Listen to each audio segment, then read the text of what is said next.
Everybody, wishing everybody a happy, what day is it? Thursday.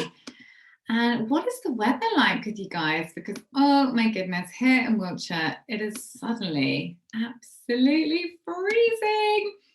And I hate to say it, but it feels like winter's here, which does not make me feel particularly delighted, I gotta say. So yeah, let me know in the chat. Is it freezing, or are you in a warmer part of the world and you've still got your fans on and your aircon on, in which case I feel quite jealous because I'm in full jumper mode now. Well, lovely to see everybody. Today, money mindset, and this stuff is so important and I can't wait to talk about this. Does everybody have a copy of their workbook? If you don't, shout and I will try and find that for you, but hopefully everybody does. Where did Wendy put the heating on? I've put the heating on in my office and I really need to put the heating on in the whole house. I'm just like, no, I'm gonna hold off till October. Oh, like it was so nice for just a few days ago, spring here. Oh, a bit jealous there, Amy, that sounds lovely. Okay, so let's dive in, guys, because I've got lots to go through. You are going to absolutely love what we're talking about today. And this stuff is so incredibly valuable. So money blocks, like I was talking about limiting beliefs earlier in the week. You're probably now fully aware of all these limiting beliefs you didn't even know you had. And money blocks are a killer for business. I think that's the best thing to start us off with. To grow your business, you need to reprogram your mind and you need to like rip up the rule book around money, change all your thoughts and feelings about money. It really does make a huge difference. And that's what we're going to make a start on today. So I've got some fab exercises, a bit more tapping if everyone's up for that. We had lots of love for the time tapping the other day. If you're like, what on earth is she talking about? It'll all become clear, do not worry. So just wanted to talk a little bit about what we've done so far this week, because I know some people have been catching up behind the scenes, some people have been live each day. It doesn't matter how you've been joining us. Brilliant, like brilliant you've been taking part. We've been fitting loads in. I'd love to hear who else is using anything like triggering that I was talking about on day 2 to good effect. Like, are you finding what might have previously kind of sent you into a bit of a tailspin actually is useful when you take the right approach and go, okay, what can I learn from this? Yeah, feel free to turn off a video, Anna, that's absolutely fine. What is a good thing that I can take away from feeling triggered? Like, what is this trying to show me? What is this trying to teach me? So do tell me in the chat, are you feeling less triggered? Are you finding being triggered almost helpful? Okay. Other reminder, guys, don't be shy. I think there's possibly a couple of implementation calls left, maybe later on today. If you would like to get more help, then just say, stick something in the chat if you would like some assistance, and I'll find you the link and see what we can fit in. Okay, because it's so important that everyone is getting involved this week. This week is all about change. This week is all about getting out of your comfort zone and getting stuff done effectively. So I really want you all using the group. I love seeing everyone's comments. Do the homework. Like, I'm not setting homework because we're in primary school, because I want you to get even more out of this session. Yeah, you're not like my 6-year-old where it's such an effort to get us to practice the spellings.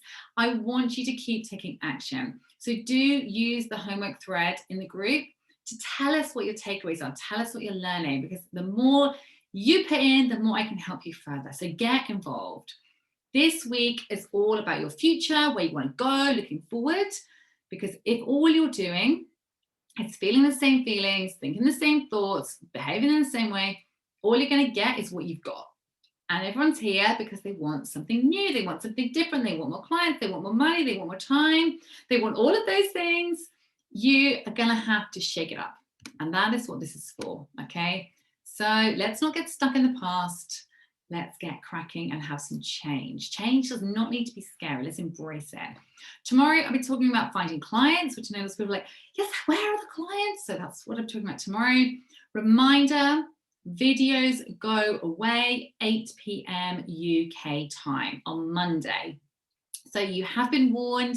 I've given you guys an extra day just to make up for the Australia, New Zealand time difference. So you have plenty of time to catch up. So if you're joining us live today and you've missed a couple of days, you're watching this later on the replay, do not panic, you've plenty of time, but these aren't hanging around forever. So just make sure you've got time to catch up if you need to. Okay, other thing I wanted to say, it doesn't matter where you are right now, because I know some people are like, oh yeah, but I'm new, or I've been going for ages, why am I not? Doesn't matter, okay? Everyone is where they are right now, and that's fine. Doesn't matter. Where you are is perfect for you. You can still take action, you can still change. All you've got to do is decide what you want and make sure what you want, like your dreams, your vision, is bigger than your fears. It's as simple as that. Fear goes back behind you, and what you want goes in front, and you keep taking action. So money, I love talking about money because money makes people feel really uncomfortable. It makes people, I can see people's faces change already, the chat's hilarious. It makes people feel awkward. We all have so much baggage around money, and it doesn't have to be like this. So we do all have really deep-rooted thoughts and feelings about money, and this is making a massive difference to how you show up in your business, how clients appear, whether you get bad payers, good payers, whether you can put your prices up, whether you get those annoying people that take forever to pay or just don't pay you. And I know everyone's experienced one or two of those along their business journey. So let's get your workbooks out, guys. Page 11, how do you feel about money? Start scribbling it down. Is money good? Is money bad? Is money something that is available to you? Is it not for you? There's so many thoughts and feelings. Just get something down on paper, and trust me, once you start, it'll be like a floodgate. Things you didn't even know you thought, you'll be like, oh, actually, yes, I do think that. Get it all out. This is the page, like, get the bad stuff out, because we need to clear space. You need to feel worthy around money, and you need to get rid of some of this old programming. But you can't get rid of what you don't know you have. So let's find out what you got. Doesn't matter what if it's good or bad, and let's get it out on paper, and then we can deal with it. Money is not good or bad. Money is simply neutral. Money is a way of operating. Imagine how complicated life would be if you were trying to swap your practitioner services for your Sainsbury's shopping. That's why we have money. More money, less money doesn't make you any different as a person. We just have money as a way of swapping, effectively. It's like the middle guy between us swapping services. And that's all money is. It's a total neutral resource. But we pick up so much programming along the way. Parents, friends, family friends, grandparents, films, TV programs. We just get these really fixed ideas about money. Rich people are bad, or they're greedy, they're selfish, they're lazy. Money is not for us, that's for them. It doesn't matter if you came from a really wealthy background, if you grew up with nothing, you will have programming around money that is not serving you in your business right now. So forget the background, forget what you did or you didn't have. We'll come to that in a minute. It doesn't, no one has the perfect money mindset until you work on it.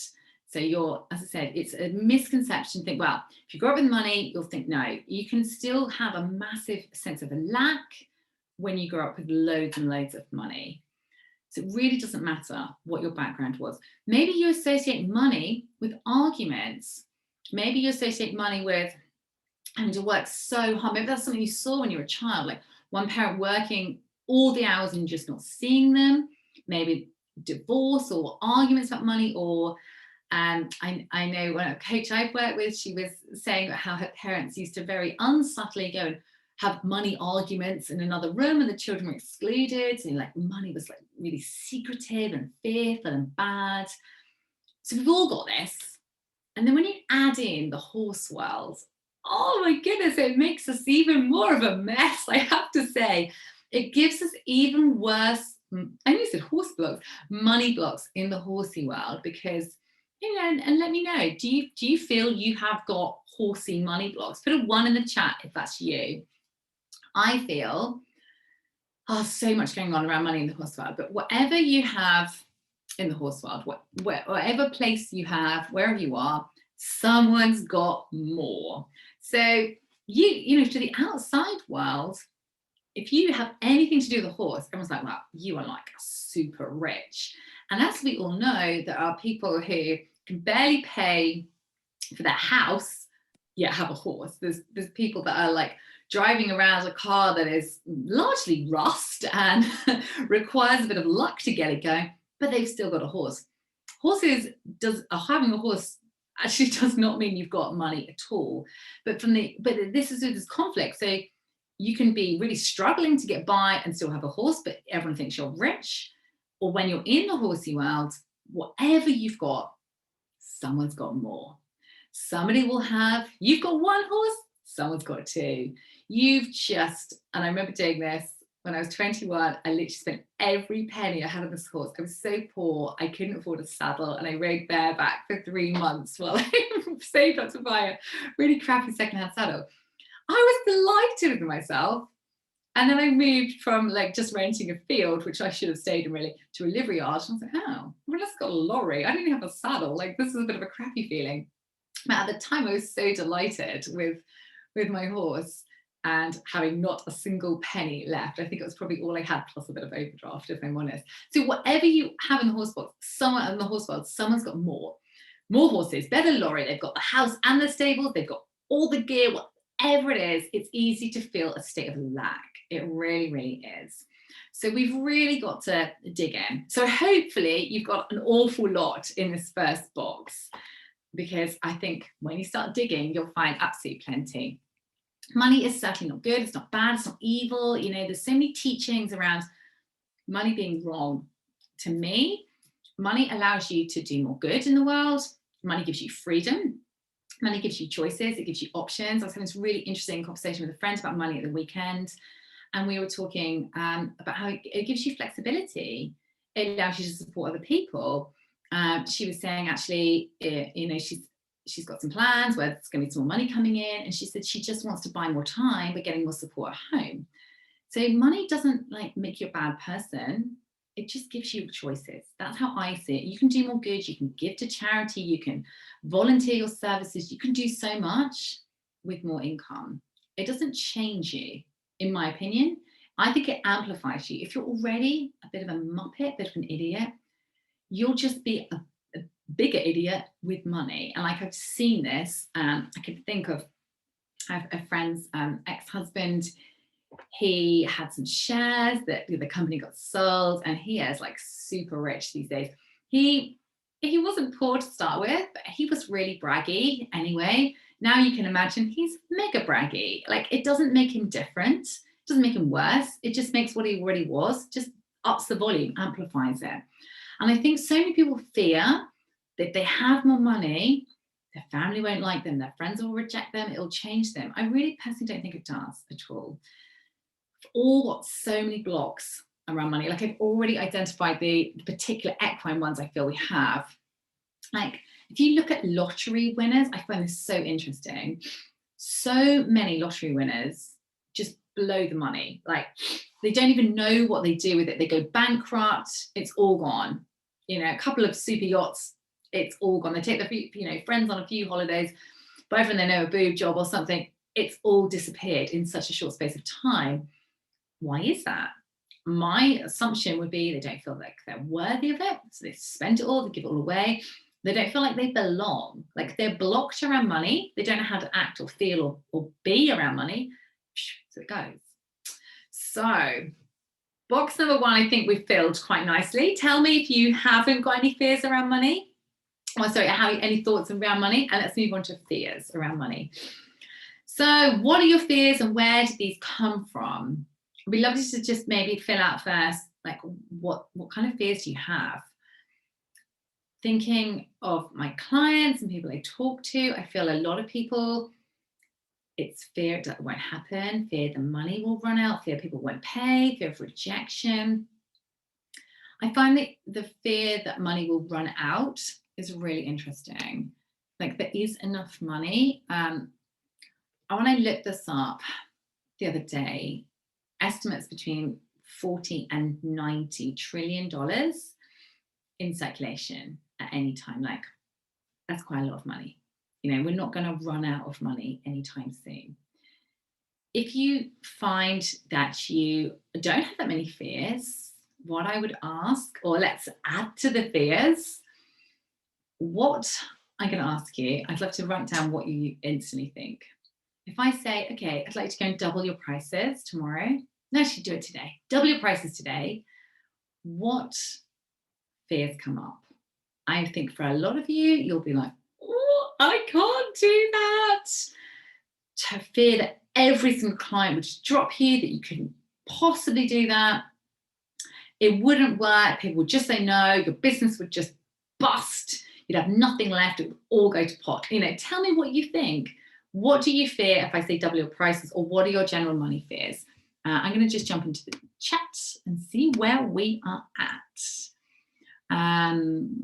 Money equals success to society. So that is that a feeling, Romy, that you have around money, or a fear like you have to be successful, you have to have money?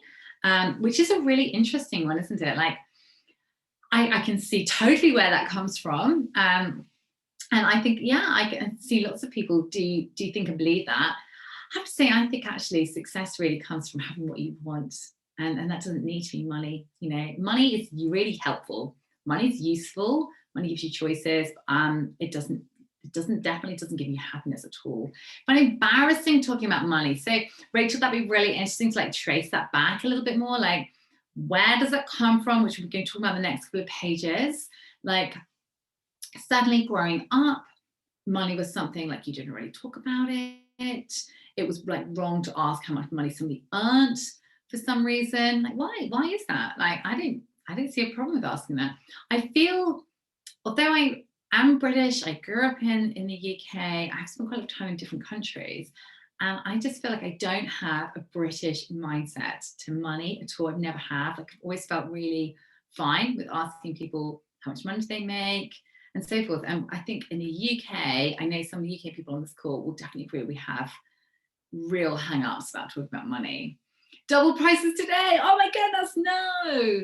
Fear the clients will think I charged them off a service they may not schedule. So is it like you feeling that people are like judging you, that they think, oh, like who does she think she is for charging that? Is it that kind of fear? Or is it that people will be like, I can't pay that, like I don't have the money to pay that? Or do you think people will be like, oh, who do you think you are charging that? I won't pay that. Because they're different kind of fears. Like, you know, if you're charging, I don't know, £1,000 a session, yeah, less people are going to be available for that. Or is it that adding $5 or $10 to your prices, you think people will be like, well, who does she think she is? She's a bit big for her boots, that kind of thinking. Huge hang-ups. Love all the exclamation marks. Oh, this money blocks is why you do what I call random discounting. So someone says to you, Jess, how much is the session? You're meant to say, I don't know, £60, and you go, oh, it's 50 or whatever. You get told you're cheap. I had an email go out this week that was signs that you need to put your prices up. One, Jess, I hope you read that, was people tell you you're cheap. Who wants to be cheap? Who wants to be the Primark of the equine practitioner world? Do you really? Is that really how you want to operate your business? Do you really want to go on like low-ish quality, maximum volume? Is that really how you want to operate? Really? That's going to exhaust you and break you. I don't think people do. Of course they do, Jess, because they believe in the price and they see and they communicate the value. Okay, I've lost clients due to price increases. So I would say, Rachel, that's interesting. Did you feel good or bad about the price increase? Were they clients that were, this sounds awful, obviously not worth keeping, that sounds horrible. Were they clients who weren't good payers? Were they clients perhaps it was maybe helpful to lose along the way? Because we've all had those clients, the ones that are like paying you in 2p's and they're paying you 3 weeks late and they promise that this will never happen again. Those aren't really the clients that we want. Let me see where I am. Don't think I'd get any clients if I double the price. Huge hang-ups. You see, I'm not saying you've got to double your price. I wanted to say double your price to just see what happened to everybody. And it was as effective as I thought. You could double your price and you could still get clients. You have to just stack the value and believe in what you were offering. But that's really interesting, Louise, that you wouldn't feel that you'd get any clients if you did. Because for me, there'll always be people that want to pick on price. They're the people that when their horse is due for a vaccination, they might have a vet, that they'll call around like 5 other vets to see if they can get it a quid cheaper. Is it really worth the time and the effort to do that? Probably not. You'll always get people that are price only oriented. They're probably not the best clients to have. They're not going to be the clients that want you session after session, for sure. So that's really interesting to get that thought out there. Guilt around money, if they can't afford it, a treat for free. Do you know what, Rachel? I do like to have some free stuff. Well, hey, you're in a week of free content. I can only do free content because I have paying clients. And I have clients that pay at the price that I want to charge, and it all works out really well. It's great to be able to do free stuff. Just have a cap on it. That's all I would suggest. To expensive people won't pay for this unnecessary service. Well, that is a really interesting block, Lena, that somewhere you feel that what you're offering is unnecessary.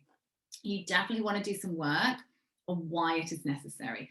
What you are doing for a horse is as important as a farrier coming, the saddle fitting. You're keeping the horse on the road, for sure. Feel that people will not be able to afford it. It never fails to amaze me how much money people are spending in the horse world on things that part of me's like, do you really need, I don't know, a £300 coat that's going to get muddy and covered in horse poo? Do you really? I know people love competing, and I've been there too, but it's expensive. You know, if you're going out eventing, what is it, 100 quid before you've even turned on the lorry and bought yourself a cup of coffee? Could you go like a little bit less? You could still hit some of your goals competitively with maybe slightly less runs and maybe just doing a bit more training and schooling. So I feel like people make choices about what they can and they can't afford. I really do. That's really interesting. I feel clients will mess you around. Yes. When you don't value, Romy, what you do, how can other people value it? People that pay attention. Like that is a truth. That is very, very true. Why do you think I am really clear on you need to show up for this retreat? Like I'm giving you all this. I need everyone to take part and utilize the stuff. You know, it's here for the taking. And I think there is a massive danger if you too much free stuff, people don't value it and yeah, just mess you around. For sure. Most people, yeah, I totally agree. I think it's good to have some free stuff, but it needs to be like, this is free because I want it to be free. This isn't free because I feel bad. This isn't free because I feel sorry for you. This isn't free because I'm hoping it will sort of work. Like this is free because I want it to be free. It's a totally different energy. I think that's so important. I've offered a free first massage. Yeah. Because they didn't value it being free in the first place. It doesn't really convert. I think when you're giving people the same service for free and then asking them to pay for the next time, I don't think it converts at all. Well, that was useful. We got loads and loads of fears out. Okay, let's move on to the next box. And then we're going to go on to money stories. Then I've got loads more to say. We're going to do a bit of tapping. I have to talk even quicker, guys. Well done. Louisa, I love that. I think that's great. And I think giving free to a rescue is a fantastic thing to be doing. And I think knowing that you said you wanted to get a little bit more like match practice in, it's a brilliant way of doing it, for sure. It really, really is. Guys, thank you so much for all your comments and all your sharing. This is what makes the retreat. I love it. Thank you, thank you, thank you. Brilliant. Okay, what old programming do you have about money? So I'm going to talk to you a little bit and we're going to dive into this more on the next page. But what comes up straight away? So for me, like I grew up in a lovely, lovely house, my lovely family. And my parents would always say, oh, no, we're not rich. we're comfortable. That's how they always describe themselves. And I probably had no awareness of that we were really comfortable at all. But wanting to be involved with the horses and the horse world, I definitely felt like there was a degree of difference between what we had, which was like quite a lot actually when I look back, and some people in the horse world. So that's what I was saying about those unique money blocks we get in the horse world. I was definitely told that money doesn't grow on trees. There was a sense of like keeping things for best and not kind of wasting things, which is like a useful thing to be taught as a child. Yeah, we had lots of holidays abroad. We traveled a lot. I think when I look back, and my parents, who are not horsey, were like, no, we don't want to spend all our money on ponies for you. We want to spend them on more experiences for everybody, which does make sense now. I can look back. But I think it did give me a kind of like scarcity a little bit around money, and a sort of sense that it was for some other people. Like I didn't quite belong in the horsey world because I didn't like have a shiny pony. I had like a share of a riding school pony. Didn't matter what I did, he would never look like a lead range show pony or first ridden. He was really scruffy, but he taught me a lot, and I loved him very dearly, and he was fab. But yeah, I definitely kind of felt that. And I remember being confused by the expression "money doesn't grow on trees." Because if you think about it, maybe it's not actual paper now, but it was for a long time. Money does grow on trees, doesn't it? And I feel that when you own your own business, you do have the ability to make money grow on trees. Like you can make more because you can put more offers out, you can put more services out. You have the power, I feel you have a lot more power than you do when you're in a job to have more coming in. So stick something in programming, feel free to share in the chat. Now, to give you a bit of contrast, my husband grew up in another part of the world from me, and he definitely didn't grow up with a lot. Partly from the country he grew up in, there was not anything really available. And where he's always like, oh, you don't know what it's like. And I was like, we didn't have a horse box. Like, I feel like I missed out when I was little. And he just like laughs in my face. And yet actually, ironically, I would say I probably have more money blocks than he does. So it's really, really interesting. And I just wanted to share that because, as I said at the beginning, it doesn't matter your background. It doesn't matter if you had everything, if you had nothing, you'll still have money blocks, and it's just getting them out there. So yeah, feel free to share the programming that everyone's got, and then we'll dive into the next page. Okay, let's turn over the page. Now, we're going to look at money memories. Okay, money mindset work does take time. It involves digging down to things you've believed like your whole life and didn't even know that you believed them sometimes, and then choosing some new beliefs. And that's what we're going to start doing today. So many people are in this state of lack. I've talked about this loads this week, like it's not enough time, it's not enough clients, it's not enough money, it's not enough income. It's never enough, it's not enough, never enough.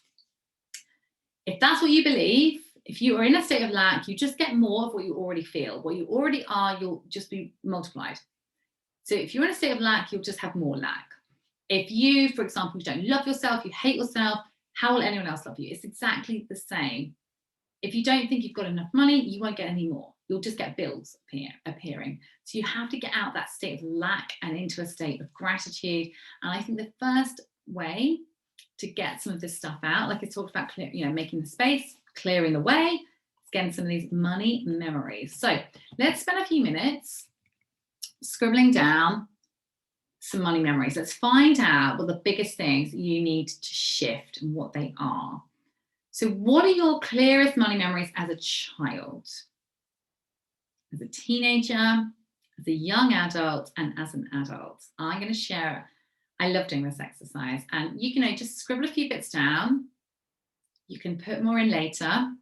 This is an exercise I love doing. I've done it repeatedly, and it's amazing what comes up. The first time I did it, I was like pages and pages and pages and pages. I don't know if I've got that.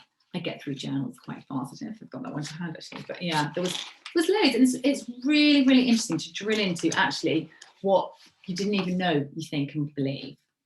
So I'll give you a little summary for some of the things that I feel or had as money memories and money stories. Definitely, money doesn't grow on trees. I can really remember hearing this, like money was something like somehow, I don't know, a bit like don't talk about it. Money doesn't grow on trees. And a clear feeling of being a bit like the poor relation with the pony stuff. So I remember, the more I was actually thinking about this more yesterday, and I had this really clear memory come up of this girl. And I learned to ride at a riding school, didn't have my own pony. I got to like share this riding school pony who I basically believed was my pony. And there were kids there, it was a livery yard as well, who had their own ponies. I remember this girl, she was really nice, and they clearly had loads of money, and she had a pony. I can't remember what it was called, Palomino, I can picture him. And then he was really lovely. And then I think it was decided that she was getting a bit tall on him. This was back in the days when you had to, if you were a kid, you had to be on a 14-2 or under. And then they were like, oh, we'll look for like a slightly bigger 14-2, like more full up, more kind of chunky, that will, you know, keep it going. So they just bought another pony. Whereas, you know, I'm being told, no, you can't have one pony.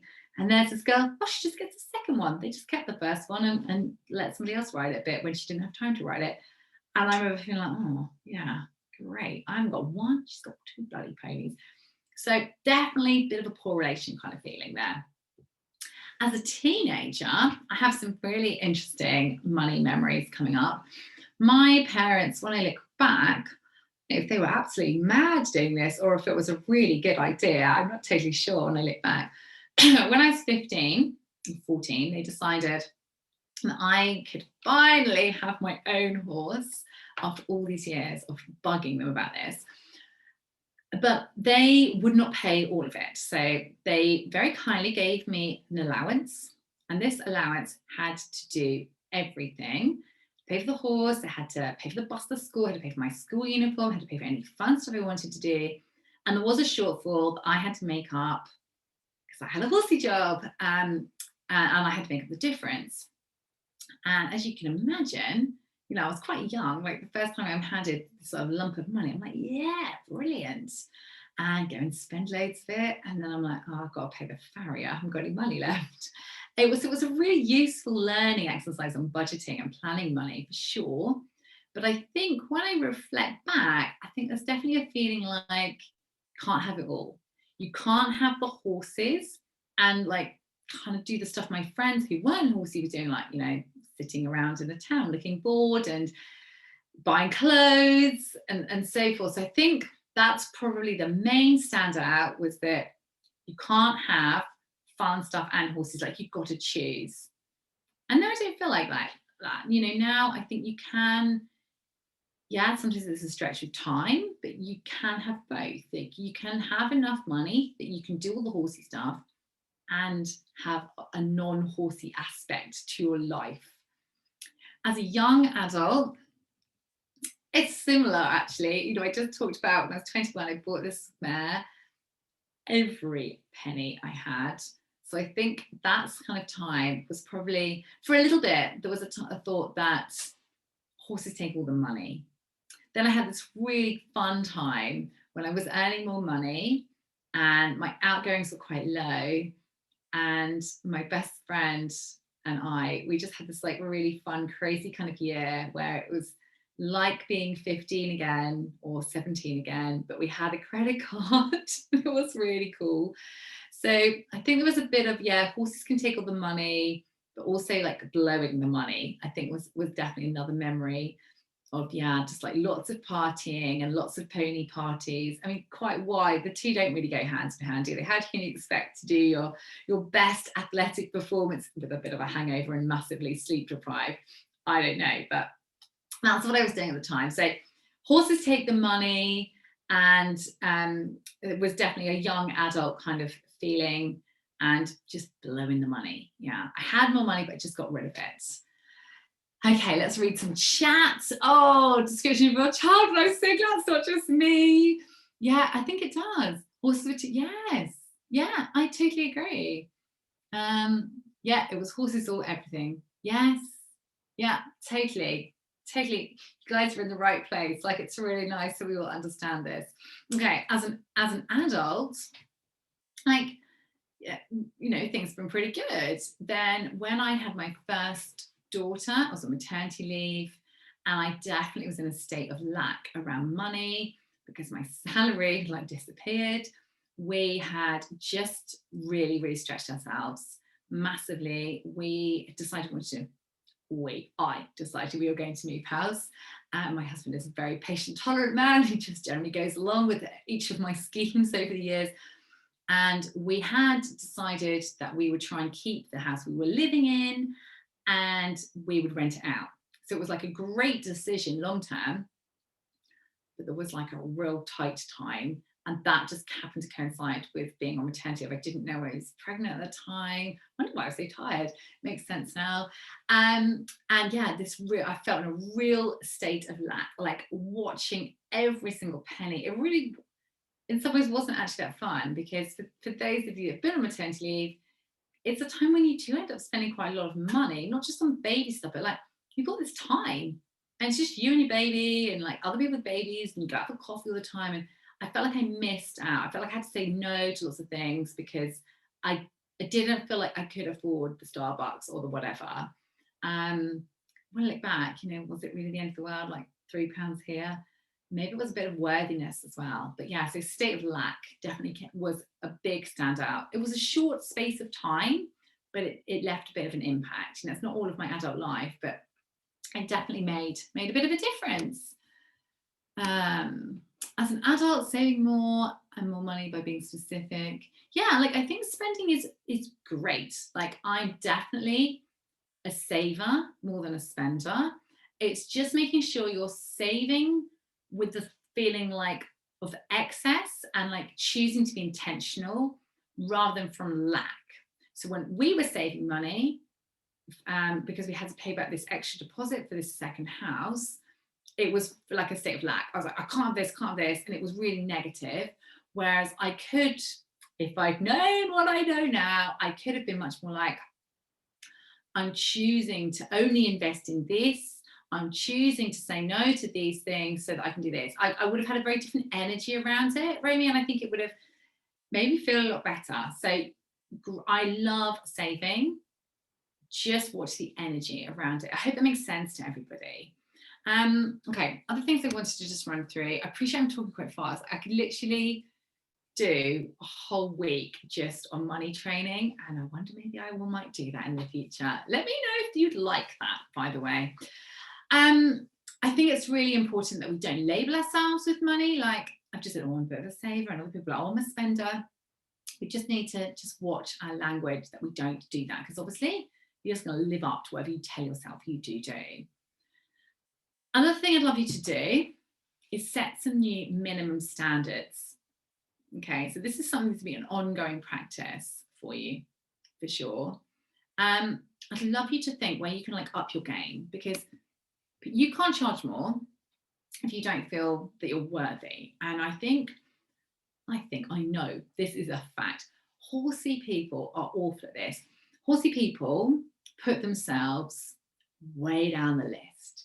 It's like they've got to suffer. It's like they've got to go without, and the horse gets to have everything, or horses. So you've got to make sacrifices. You've got to be really hard done by. So horsey people, their boots are leaking. They're holding their riding boots together with duct tape. Now, those of you not in the UK, is this just UK or is this worldwide? I'd love to know. Horse, it's got a lovely new saddle. All the more rugs than it could ever wear in a lifetime. Yet the people in their leaky boots, coats held together with a bit of string, it's like they've got to suffer. And I think it's time to just change that. And I'd love you, this is a challenge, an additional piece of homework, a challenge for you to go and work on.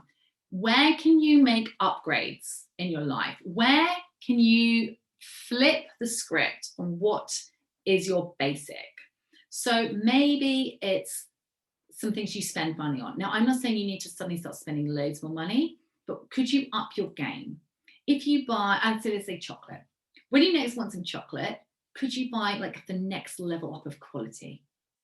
Toilet roll. This is what I always get my clients to do. If you buy cheap toilet roll, I think it's a false economy, by the way, but that may be too much detail for you. Get the next level up. Like go, if you always buy own brand, go like posh own brand. Go the next level up. Because when you become like the next level, everything else starts changing, and that becomes a new normal. You don't even need to spend money to feel like more worthy, more luxurious, more deserving. Put on better clothes. Like, we in the horse world, yeah, you get dirty, you get covered in mud and crap and the rest of it. So yeah, I'm not suggesting you go muck out in a ball gown, but how many of us have got a wardrobe like this of lovely things, and then we've got all the horsey crap, and we just wear these same kind of horsey things? Well, why don't you get back from the horses and put something else on? Why don't you, I don't know, wear the nice pants under your horsey clothes? Get some upgrades in. Jewelry, I bet people have got loads of stuff that's never seen the light of day. Best biscuits, the fancy tea for visitors. Use that on yourself, like you're good enough now. And this massively affects your money mindset, because it's all about feeling like good enough, worthy, deserving. So start like showing to yourself and the world that, yeah, like I am good enough. Start using all these things you've got. The bath products that someone gave you for Christmas 2 years ago that you're like, oh, yeah, keep that for best. Must use that for a special occasion. Use it today. Today is a good enough day. So I would love, love, love everyone to take up that challenge of upper level. Yeah, it doesn't need to cost money. It could cost a few pennies more, a couple of quid more, but you could do that for free. Round up all the best stuff in your house and actually use it, because you've all got it. The best pen, the best stationery, the best whatever. Start using it.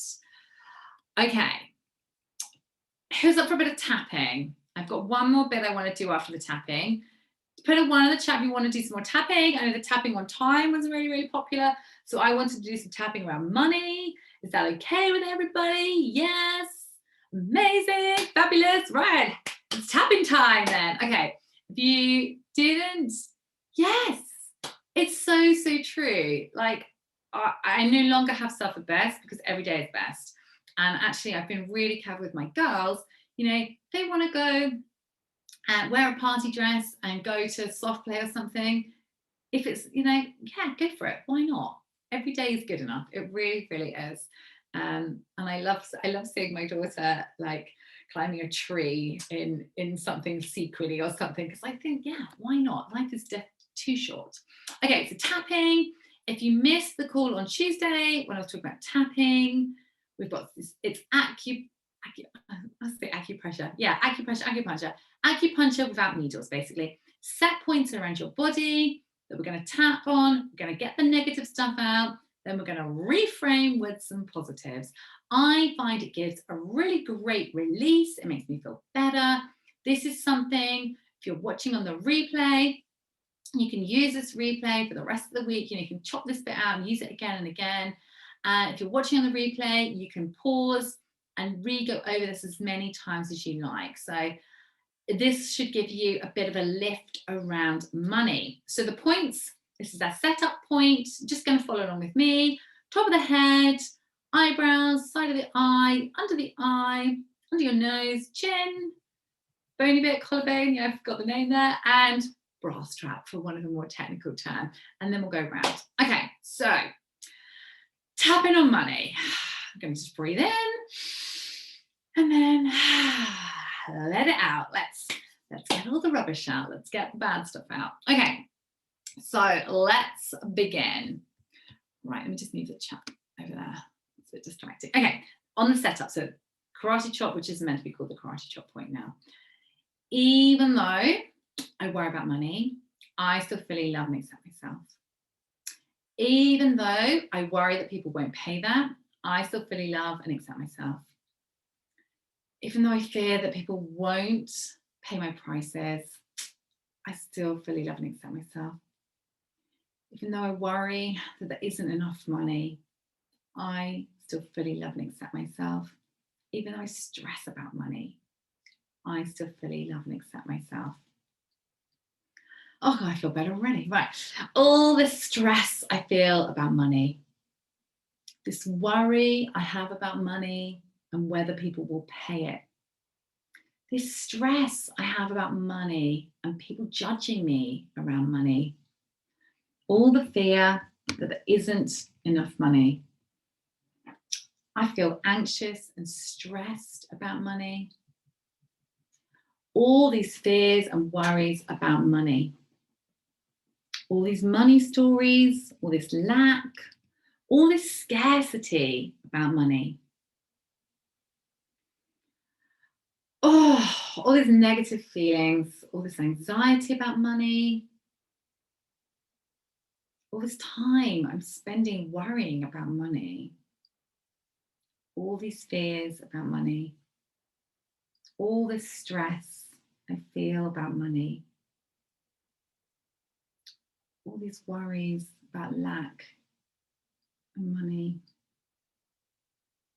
all this embarrassment and just negative energy I have about money, all this stress. I don't know if these fears are really helping me. And I choose to release some of these fears. My money worries won't pay my mortgage each month. My anxiety around money doesn't feed my horse or my children, or put fuel in the car actually. And I choose to have some new beliefs around money. I choose to feel good about money. I choose to change my programming about money. I choose to have some new thoughts and feelings around money. Okay, we're going to pause. We're going to go on to a reframe. So we're going to put some good stuff in about money. Okay, so just do one more round and see how everyone's feeling. Right. Money flows to me from expected and unexpected sources. Money is not bad. Money is neutral. I can do good with my money. Money doesn't change me as a person. Money gives me freedom and more choices. I am worthy of more money. More money flows to me each and every month. I deserve the amount of money that I choose to make. People are willing to pay my prices. The money is there. The clients are there. People love to pay me money. I choose to receive the income. I choose to receive the growth of my business. I choose money. I allow more money to flow to me. I have new beliefs around money. Exhale. How's everybody feeling? I have to say about a quarter of the way in, I was like, just feel that energy change. And I hope you all did as well. If you're watching on the replay, feel free to pause before we do the reframe. On the replay, pause. When we said the negative stuff, do it again if you need to, and then put in the positives. I'd love to hear how everyone feels after the money tapping around. Go for a nap. It's a lovely feeling, isn't it? Love tapping. Yeah, just like, just get some good stuff in, get some things moving. Okay, next thing, money homework, and then I've got something else I want to talk to you guys about. So I would love you, I'm on page 13. Unlucky for nobody, I feel. Your homework is to give some new beliefs around money. What do you now choose to believe around money? Write them in, take a photo, share it into the group, write it in the group. You don't have to share it all, just share one thing. But what would you now like to choose around money? You can choose how you set your prices. People love to pay me money. The money's there. The money's coming to me. I choose to receive the money. Money's not bad. Money doesn't change me. Whatever it is, stick it in. Can't wait to hear. This work on money mindset is so powerful. It really, really is. I've said this so many times. Working on yourself is essential for your business. It really is. Everyone thinks they want strategy, and you do need some strategy. But if you did 80% on you, 20% strategy, that would gets you so much further forward than the other way around, which is what people think that they should do. They think it should be 80% ads and Facebook and what should I do about this and email marketing, and yeah, I'll just do a few affirmations. If you flip it around, you will get even further. You really, really will. So love, love, love talking money mindset. That's been fab.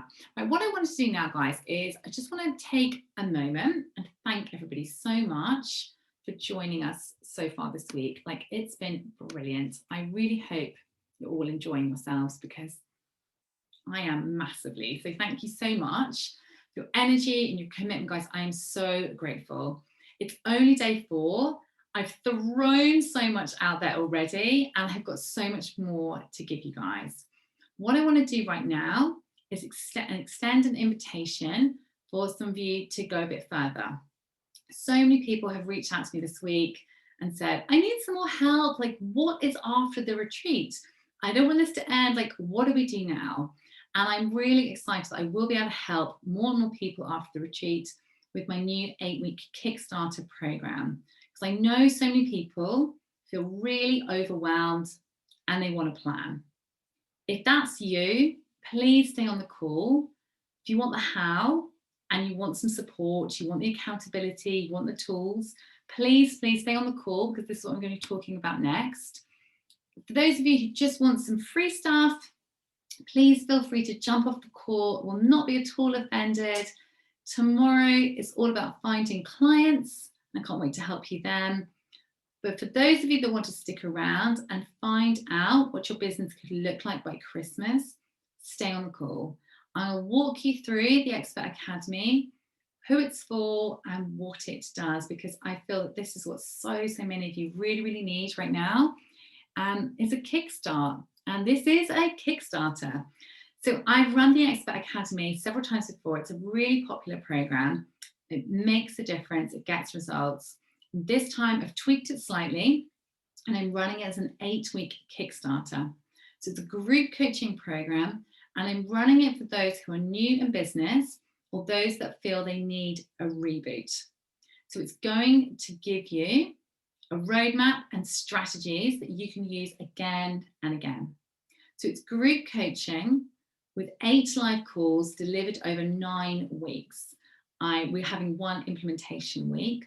You'll get your chance to get your questions answered, you'll get information, and more importantly, you'll get implementation as well as plenty of inspiration, because as you know, information is great, but you have to do something with it. So information only gets you so far. And that's why I want to make sure you've got the accountability and the support to put it all into action. So you'll be getting the right advice. You'll be learning what you didn't learn when you trained, which is what so many of my clients say. Oh, I wish I'd learned this at uni. I wish we'd been told this when we studied, when we trained. And you'll be surrounded with other people who are exactly where you are right now. You don't have to feel so alone, because, oh my goodness, I would have loved a program like this when I was new in business.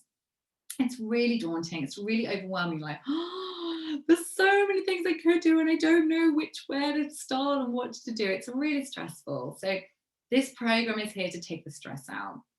It's advice tailored to the horse world. Yes, for those of you that work with dogs as well, I've got loads of clients that work with both horses and dogs, and this stuff works across both.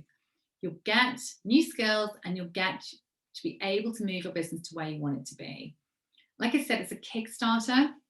It's so much energy, so much motivation, and it really is just going to lift you up and get you moving forward. So it's new skills and accountability.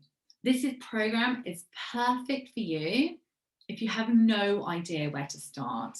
So if you're like newly qualified and you're just so overwhelmed, feeling like a rabbit in the headlights, and I can totally sympathize, suddenly you are the business, you are chief of everything officer. Your marketing, your sales, your debt collection, your everything. It's terrifying, I get it.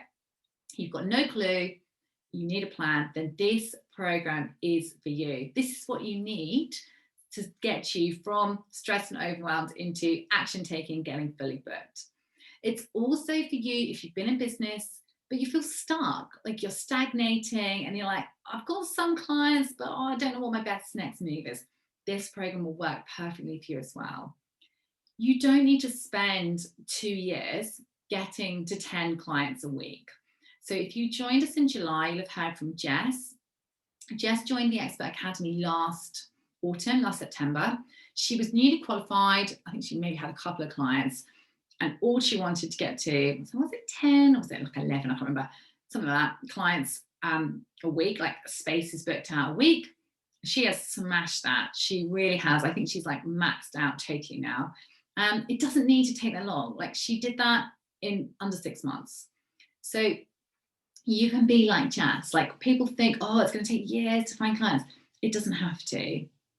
This program is just what you need if you know that you lack the business knowledge, or you feel that you're holding yourself back. Maybe you feel it's your lack of confidence. Maybe you feel like you don't either like marketing or know how to market yourself and your business, then this is for you. This week, we've talked about having that big vision. And I really, really want to help you to get clearer, to get in towards your goal. I really, really do. So what I'd love you to do for a second is fast forward, and it's already cold enough in this country. Imagine it's Christmas. I know it's not cold for Christmas everywhere in the world, but it is here. It's Christmas time. You're getting busier. You feel really energized. You feel motivated, and you've got a plan. You know what you need to do to keep going into next year as well. You've learnt loads. You're on your path. You just, that this stressful, overwhelmed feelings have left you. You know how to keep staying out of your own way. You know the action you need to take, and you just need to keep going. And it's, it's such a short time away. 8 weeks is such a great period of time to just get everything moving and get the ball rolling. Imagine 6 months later, you can probably take some more time off. Your diary's filling up. You're feeling like a totally different person. If you're carrying on implementing the mindset work, you will be so, so different.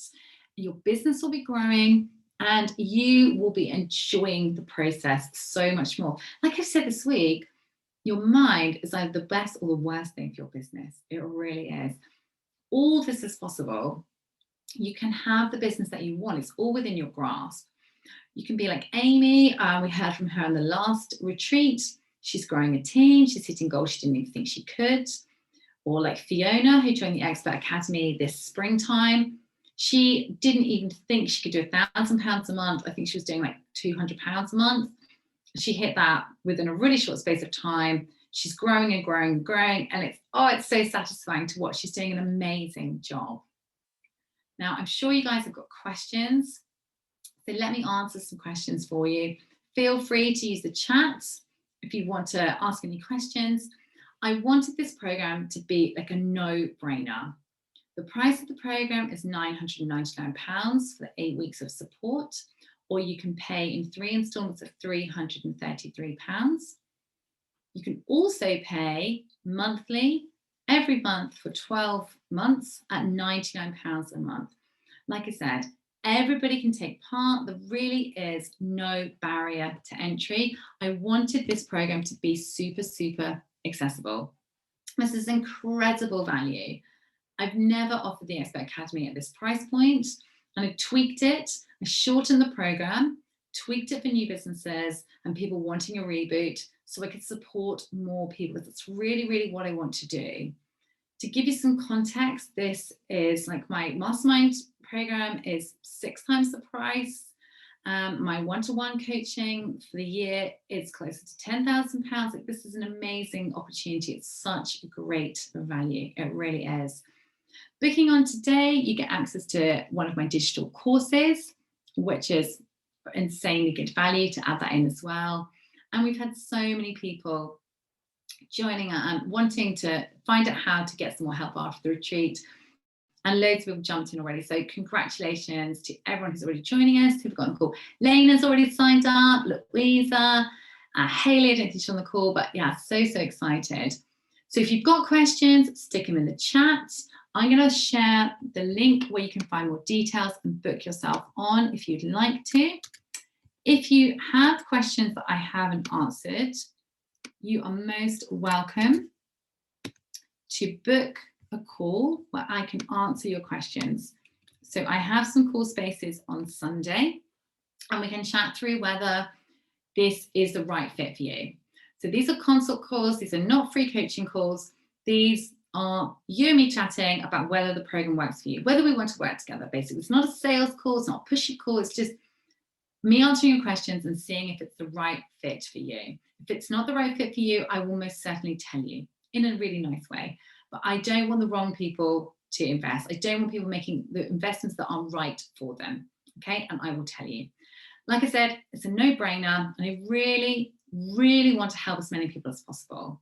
And you can get there with my help so much faster, like all of my other clients have done. It's brilliant.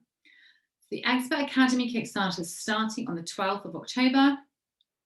The sessions are every Tuesday at 1 p.m. and they will be recorded, so don't panic if that doesn't work for your time zone. You'll get lifetime access to the training, and you'll get to be in our private Facebook group where we'll be answering all of your questions as they come up as well, and keeping you accountable and so forth. As I said, if you want to join us, just click and book yourself on or grab a call. Let me share the sheet to sign up for calls on Sunday. This is my next slot for consult calls. Let me share this with you guys. So feel free to book a space out if you would like to chat about this program. But like I said, this makes such a difference. It really does. The price is going up of the Expert Academy at the end of the retreat. So if you think this is for you, you've got until Monday at this price, and it will go up at the end of Monday. So I'd hate you guys to miss out. So feel free, jump on to a call or jump onto the link. And I can't wait to welcome more of you into the program. I will see you all tomorrow. Tomorrow is all about finding more clients. I can't wait to see you all then. And thank you so much for joining us for Money Mindset Training. Enjoy the rest of your day, everybody. And I will see you tomorrow or later on in the group. Take care. Bye.